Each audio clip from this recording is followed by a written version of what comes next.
काम, क्रोध, लोभ, मोह, ईर्षा और अहंकार ए छटी हेउची मनुष्यर परम शत्रु। किंतु तन्मध्यरु अहंकार जहाँ सूक्ष्माति सूक्ष्म भाव में आम भितर लुचि रही थाए भक्तर आत्मिक प्रगति रे बाधा सृष्टि करिथाए। सद्गुरु व्यक्तिसत्ता भितर लुचि रही यही अहंकार को समूले नाश करी आत्मा को परम सत्ता सहित संयुक्त करने पाई केतेबेले केउं पंथा ग्रहण करती ताहा साधारण मनुष्यर कल्पनातीत।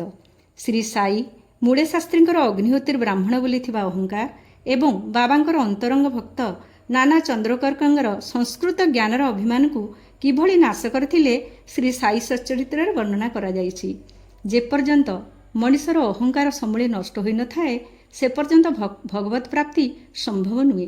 तेणु गुरुजी लिखिछंती, हे गुरु केते कृपा कल मोगर बकु भांगी देल निज चरण तले आणी पवित्र ठाव देल पुणी।